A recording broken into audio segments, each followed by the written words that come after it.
My name is Daniel Hart, and for 20 years have lived on the outer edge of what is now the Pinecrest Lakes HOA, though when I first bought my 5-acre parcel, there was no HOA for miles.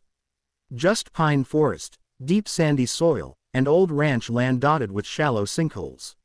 Over the years, developers slowly crept closer. First came the gated neighborhoods, then the amenity villages, then the lifestyle communities. Eventually, the Pinecrest Lakes HOA absorbed 3 neighborhoods and grew into a monster with a board that acted more like a private government. But the final straw came last year, when they decided to build 3 12-story, luxury residential towers, right next to my property line, on soil I knew couldn't support them. Not because I was guessing. Because I had proof. 15 years ago, a geological survey company had hired me as the local liaison for a subsurface study. Back when I was young and broke, I did side gigs like that for extra money. Afterward, they gave me a full digital copy of the geological maps, everything from cavity locations to soil depth profiles. The report stated clearly, the Pinecrest Ridge area contains widespread karst formations and underground voids. High-rise construction is not recommended due to collapse risk. I kept that report, and I never forgot what it said. Chapter 1. The day the HOA came knocking. It was a Tuesday afternoon when 3 HOA board members rolled up my driveway in their branded golf cart. They parked next to my workshop like they owned the place. The president, a stiff-backed man named Gordon Hollis, climbed out first. "Mr. Hart," he said, clasping his hands behind his back like a military commander. "We're here to inform you of the upcoming construction adjacent to your property." I wiped my hands on my work jeans. "I've heard. The towers." "Yes," he said, smiling proudly. "The Pinecrest Vista residences. Future centerpiece of our community."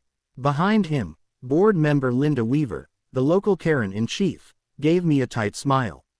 "They're going to increase property values significantly." "Not mine," I muttered. Gordon cleared his throat, annoyed but pretending not to be. "We also need your cooperation," he continued. "Your driveway encroaches on the construction access path. We expect you to move it within 14 days. I looked at him like he'd grown 2 heads. "That driveway has been there since 1969, I said. "And it does not cross HOA property. It borders it. It interferes with our work," Linda snapped. "So you'll move it." I laughed, actually laughed in their faces. "No," I said, "and before you do any digging next to my land, you need to read something." I walked into my workshop, grabbed the old geological report binder, and handed it to Gordon.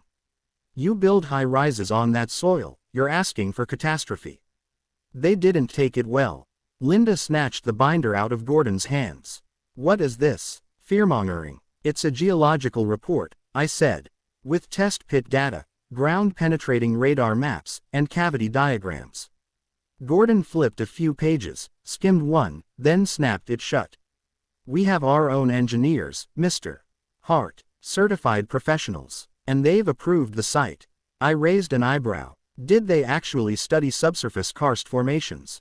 Or did they just take soil samples from the top 6 feet like the county minimum requires? His silence told me everything. Linda pushed the binder back into my chest. "This is irrelevant. Construction begins next week." As they turned to leave, I added, "You're building on Swiss cheese. Don't say I didn't warn you." Chapter 2. The HOA declares war. Within a week, I started getting fines. Unauthorized vegetation height, driveway encroachment, workshop, siding color inconsistent with neighborhood palette. Every notice was ridiculous. My property was not part of their HOA, but that didn't stop them from trying to bully me into submission. I wrote back every time.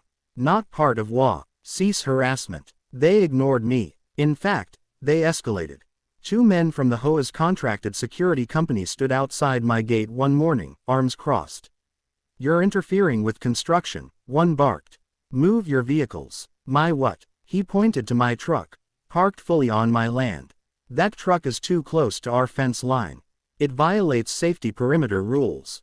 I laughed again. These people were unbelievable. "Tell Gordon," I said, "that if he wants my truck moved, he can hire a crane to lift my entire property 3 feet east." I shut the gate in their faces. Chapter 3. Watching a disaster get built. For 3 months, I watched the towers go up. Poured foundations, support pillars, rebar skeletons, concrete floors. Every day, the ground vibrated from drilling and pile driving. Every vibration made me sick to my stomach, not because I was nervous, but because I knew what was underneath that soil. Large cavities, hidden pockets, sand over limestone riddled with voids. I emailed the county engineering office. I emailed the board. I emailed the construction company. Every time, the answer came back. The site was surveyed and approved. But I noticed something odd. The construction company seemed nervous. They spent a lot of time rechecking equipment. They brought in heavy reinforcement rods halfway through construction, more than typical for a building that height. They pumped extra grout into the ground. They knew something wasn't right.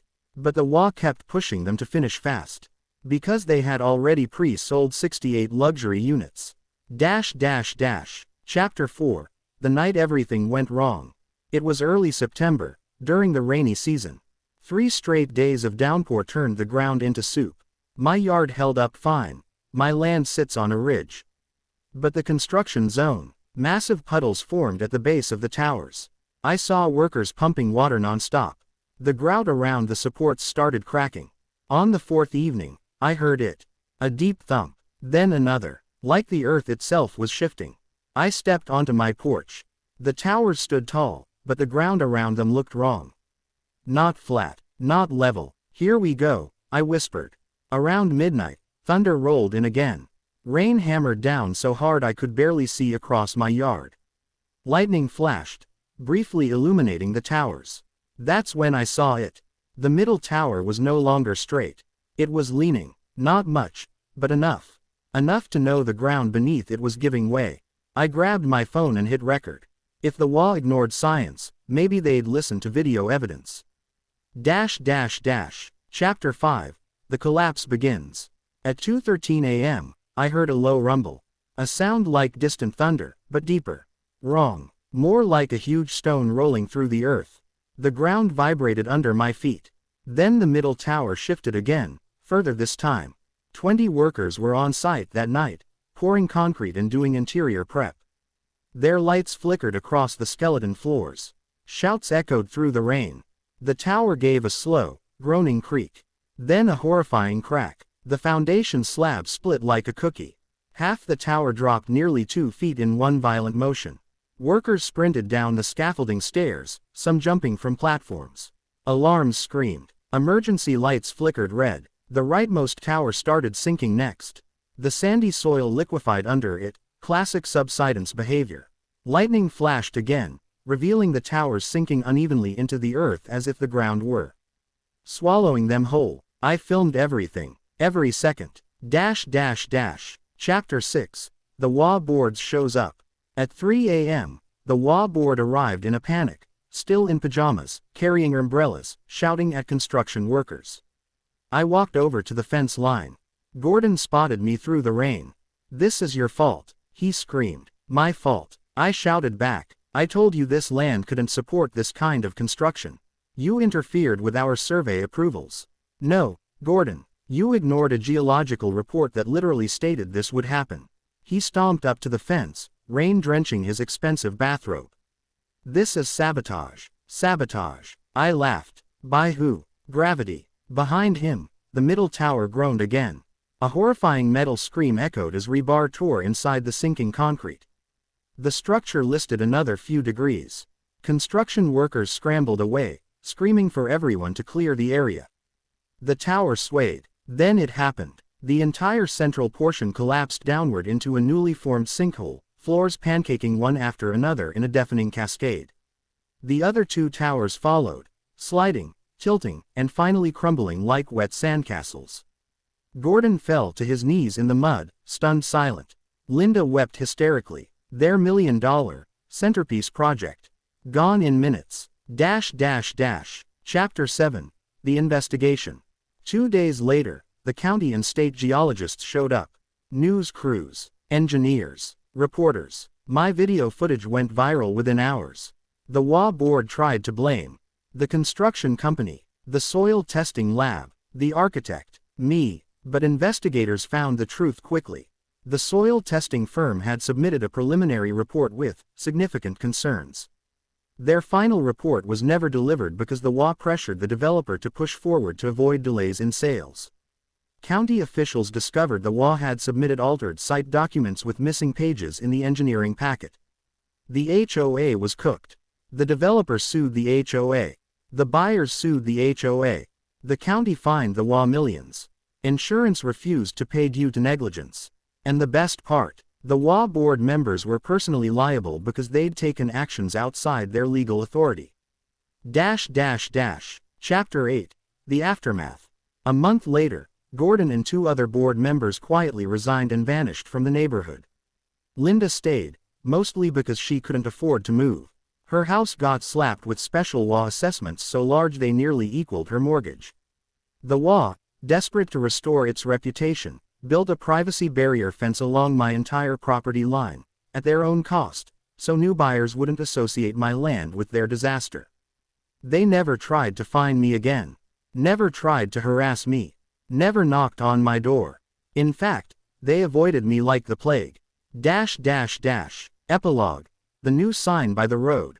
Last week, the county installed a new sign at the entrance to the failed construction site. Warning. Geological hazard area. No multi-story construction permitted.